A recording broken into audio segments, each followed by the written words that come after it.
یکم مارچ سے عمرہ کی پلاننگ کرنے والے زائرین بہت زیادہ پریشان ہیں اور غیر ملکیوں کے پاسپورٹ پر عمرہ ویزا مل رہا ہے روٹین وائز ہی، پاکستانی پاسپورٹ پر ویزا نہیں مل رہا۔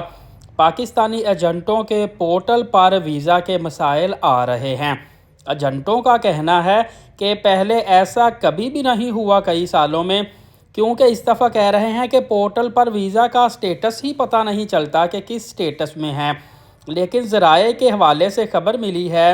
کہ رمضان المبارک میں اتنا بڑا رش ہونے کی وجہ سے فوری طور پر پورٹلز بند کر دیے گئے ہیں اور کچھ لوگوں کے آئی ڈی سسپینڈ کر دیے گئے تھے، اسپیشلی جن لوگوں کے آئی ڈیوں سے بھیک مانگنے والے لوگ گئے تھے۔ دوسری طرف سعودی ذرائع سے ایک بہت بڑی خوشخبری ملی ہے کہ ایسے لوگ جنہوں نے شوال میں عمرہ کرنے جانا ہے اور ابھی تک ویزا نہیں لگوایا، ان کے ویزے لگیں گے، ان کے لیے ان کو ٹائم دیا جائے گا اور انشاءاللہ تمام کے تمام شوال میں جانے والوں کے ویزے اپروو ہوں گے۔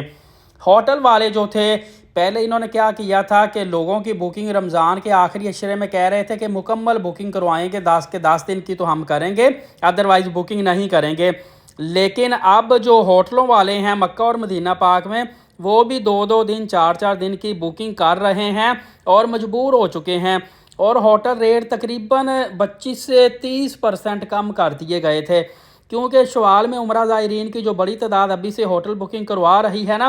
بہت بڑی تعداد میں تو لوگوں نے اپنا جانے کا پروگرام ہی کینسل کر دیا ہے، انہوں نے تو جانا ہی نہیں ہے۔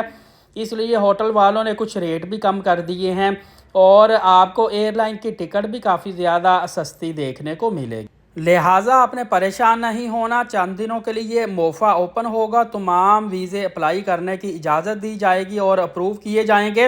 صرف رمضان المبارک کے اب ویزے دوبارہ نہیں ملیں گے، کیونکہ رش اتنا زیادہ بڑھ چکا ہے کہ انتظامات کو ہینڈل کرنا مشکل ہو چکا ہے۔ اس حوالے سے بڑی خبر اگلی ویڈیو میں آپ کو بتاؤں گا۔ ابھی سے ایلیٹ ثاقب یوٹیوب چینل کو سبسکرائب کر لیں، نماز قائم کریں، نبی پاک صلی اللہ علیہ وآلہ وسلم پہ روزانہ کثرت سے درود پاک قرآن کریم کی تلاوت کیا کریں۔ شکریہ، جزاک اللہ۔